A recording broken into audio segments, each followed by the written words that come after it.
नए chief justice of Pakistan कौन होंगे? गौर के लिए 12 रुकनी खुसूसी पार्लिमानी कमेटी का इजलास 4 बजे होगा। सुप्रीम कोर्ट के 3 सीनियर तरीन जजेस के नामों पर गौर किया जाएगा। कमेटी में नून लीग के 4, पीपल्स पार्टी के 3, पीटीआई और सुन्नी इत्तेहाद काउंसिल के मुश्तरका तौर पर 3, जेयूआई और एमक्यूएम का एक रुकन शामिल है। कमेटी को 2/3 अक्सरियत से नए चीफ जस्टिस की नामजदगी का काम भी आज ही मुकम्मल करना होगा।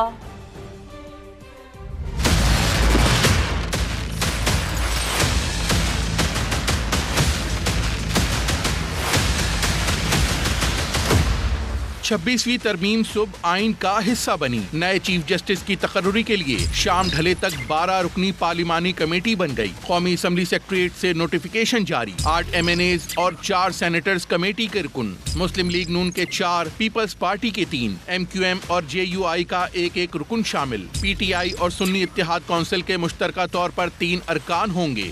मुतनासिब नुमाइंदगी के लिहाज से अरकान नामजदगी के लिए चेयरमैन सेनेट और स्पीकर कौमी असम्बली ने बड़ी पार्लिमानी जमातों को खतूत लिखे। मुस्लिम लीग नून के सेनेट से आजम नजीर तारड़, कौमी असम्बली से ख्वाजा आसिफ, एहसन इकबाल और शाइस्ता परवेज मलिक शामिल। पीपल्स पार्टी ने कौमी असम्बली से राजा परवेज अशरफ और नवेद कमर, जबकि सेनेट से फारूक एश नाइक का नाम दिया। PTI के सेनेटर अली जफर और JUI के सेनेटर कामरान मुर्तजा कमेटी के रुकन। कौमी असम्बली से MQM की राना अंसार, जबकि अपोजिशन से बैरिस्टर गौहर और हामिद रजा पार्लिमानी कमेटी में शामिल हैं।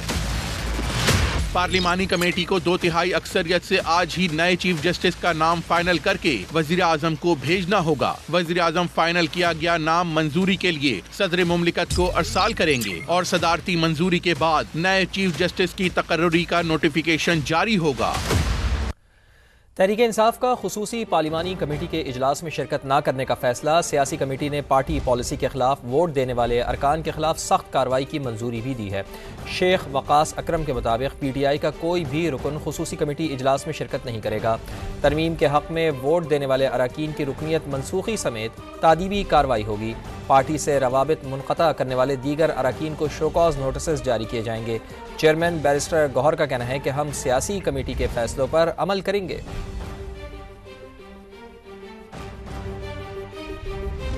चीफ जस्टिस काजी फाइज ईसा 25 अक्टूबर को ओहदे से सबकदोश होंगे। नए चीफ जस्टिस का तकर्रुर कैसे होगा, आइए देखते हैं।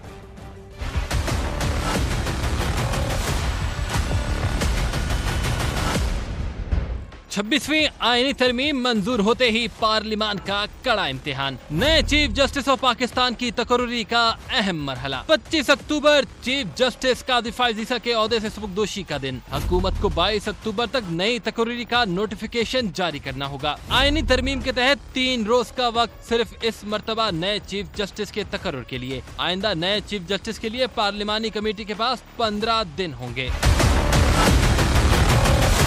हालिया आईनी तरमीम के मुताबिक सुप्रीम कोर्ट के 3 सीनियर तरीन जजों के नाम पार्लिमानी कमेटी को भेजना वजारत कानून की जिम्मेदारी। 8 MNAs और 4 सेनेटर्स पर मुश्तमिल 12 रुकनी पार्लिमानी कमेटी तीनों जजेस में से एक नाम वजीर आजम को देगी। फाइनल किया गया नाम मंजूरी के लिए वजीर आजम सदर मुमलिकत को भेजेंगे। सदारती तौसीक के बाद नए चीफ जस्टिस की तकर्रुरी का नोटिफिकेशन जारी कर दिया जाएगा। पार्लिमानी कमेटी के नामजद जज अगर चीफ जस्टिस का ओहदा कबूल करने से माजरत कर लें तो कमेटी इनके बाद सीनियर तरीन जज के नाम पर गौर करेगी। नए चीफ जस्टिस के ओहदे की मुद्दत 3 साल होगी, लेकिन उम्र 65 साल होने पर चीफ जस्टिस की 3 साल मुद्दत अगर पूरी ना भी हो तो चीफ जस्टिस रिटायर हो जाएंगे।